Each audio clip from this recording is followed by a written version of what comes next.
Narinig nyo na ba ang English term na fumble the bag mga idol? Well, kung hindi pa, yan kasi ay isang idioma or idiom in English. At ang pinakasimple lang na definisyon nito ay paldo ka na sana or marami na sana ang pera mo. Ang ibig sabihin kasi ng fumble mga idol ay to handle something clumsily, awkwardly, or nervously. Tapos yung bag naman dito, ang ibig sabihin ay pera. So hindi mo daw hinandle yung pera ng maayos. Sabi nga rito, it is a slang for making a mistake or bad decision that causes you to lose a lot of money, ruin a promising opportunity, or mess up a deal. At maraming halimbawa po sa NBA nitong mga pumaldo na sana kaso for some reason, biglang hindi na. Unahin natin syempre ang pinakasikat dito at dahil sa kanya ko nga nalaman yung terminolohiya na ito kay Dennis Schroeder. Noong bago magsimula ang 2020 to 2021 NBA season mga idol ay na-trade kasi ito papuntang LA Lakers kung saan siya ang naging starting guard nila. May expiring na kontrata to at inoferan daw siya ng Lakers ng 4 years, $84 million contract extension. So bale hanggang 2025 sana ang kontrata na ito, sabay siya pa ang magiging main point guard ng Lakers sa mga panahon na iyan. Pero tinanggihan niya ito. Sinabihan daw kasi siya ng agent niya na wag daw i-accept yun. Then ever since mangyari yun, kumalap naman din siya ng 48 million sa mga naging kontrata niya plus may parating pa siya na around 30 million sa kontrata niya sa Cavaliers. Pero ever since din noon na umalis siya sa Lakers ng first time, nakasyam na palipat-lipat din siya na team. Bumalik din siya actually sa Lakers noong 2022 to 2023 season. Manood ng live na laro sa basketball sa 1x Sports gamitin ang ating code na JONASPB. Scan nyo lang po ang ating QR code. Sunod natin ay si Nerlens Noel. Tagal na nito wala sa NBA. 3 years ago na yung huling laro niya. Pero isa rin to sa mga pumaldo sana kaso tinanggihan ang kontrata. Yung kanya naman ay noong 2017 free agency.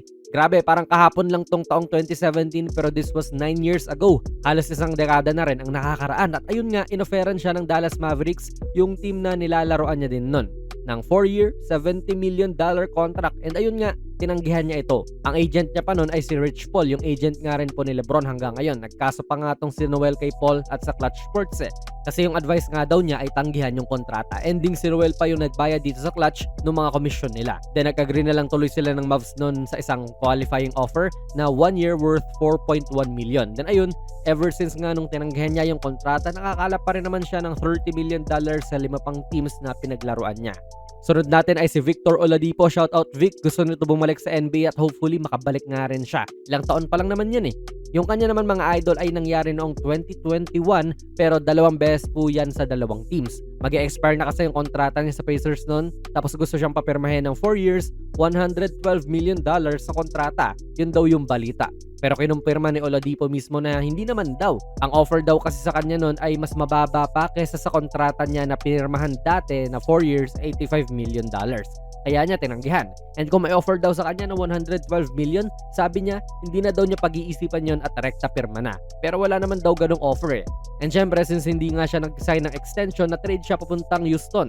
Nung taon din na iyan kung saan inofera naman siya ng 2 years, $45 million contract. And again, tinanggihan daw niya kasi long term, mas maraming taon ang gusto niya na kontrata. 2 contract pa yan idol pero parehas niyang tinanggihan noong 2021 and 2 years later, nilaro na niya yung huling NBA game niya. Ganun kabilis idol. Nakatanggap pa rin naman siya ng total of $20.5 million after nung pagtanggi niya sa extension. Pero ilang beses din siyang na-trade and kahit na pwede pa sana siyang maglaro, winave na lang siya ng Memphis ng 2024 season. Injured din kasi siya noong mga panahon na iyan. 2 times na siya inoferan, tinanggihan pa rin. Pero sana may tumesting sa kanya pa ng NBA team. Diba idol? Hello Miami Heat. Sunod natin ay Malik Beasley. Ito naman sa kanya, iba naman yung kaso. Literal na kaso kasi talaga yung kanya So ang kwento niya, nagpapatalo pala siya ng sadya para tumama siya sa pusta. Or minsan, pinapangitan niya yung shooting niya para again, manalo sa pusta. Siya yung player Siya yung pinupustahan. So kaya niyang kontrolin kung ilang points lang siya or kung ilan yung mapapasok niya na tres, di ba? So pinili ni Beasley na gumanyan kaysa yung maglaro lang siya ng matino. At ngayon, iniimbestigahan siya at bawal siyang pumirma sa isang NBA team. Noong 2024 to 2025 season idol, nag-average po si Malik Beasley ng 16.3 points per game on 41.6% shooting mula sa tres. Elite talaga si Beasley noong mga panahon na yan sa labas kasi nagtapos siya ng pangalawa sa buong NBA sa mga na-shoot na tres. Career season talaga ni Beasley to at magkakaroon sana siya ng 3-year, $42 million na kontrata sa Detroit nung off-season na iyon pero yun nga, inimbestigahan siya. Again, paldo sana kaso gumawa ng kalokohan at may mga ebidensya sa laro niya na maaaring guilty nga siya. Sunod natin ay si Tari Eason. Free agent lang to ngayong taon, idol. Pumirma siya ng 5 years, $81.5 million contract, pero tinanggahan muna niya yung 5 years, $100 million contract extension ng off-season last year. In general, pumaldo pa rin naman si Eason, idol, pero mas paldo sana siya at 9 digits yung extension nun. Pero wala eh. Pumangit pa laro niya last season, bumaba ang mga stats, kaya bumaba rin ang offer. 5 na yan mga idol, pero ito yung abangan natin. Si Spencer Jones. Siya naman kasi wala pa. Pwede pa siyang pumaldo pero pwede rin siyang mag-fumble the bag. Kasi pinost niya mismo sa kanyang LinkedIn account yung kwento last season na nung i-convert na ng Nuggets yung kontrata niya mula sa two-way papunta sa standard contract, inoferan daw siya ng Denver ng multi-year contract na nagkakahalaga ng around $2 million plus per year. Pero tinanggahan niya ito at pumirma lang ng kontrata hanggang sa matapos ang season nitong nakaraan. Okay naman ang naging laro ni Jones, napasama siya sa rotation, idol, at ngayon humihingi daw siya ng doble pa sa offer ng Nuggets. Pero medyo nagmamatigasan yung dalawang panig at ngayon wala pa po silang deal na nagagawa.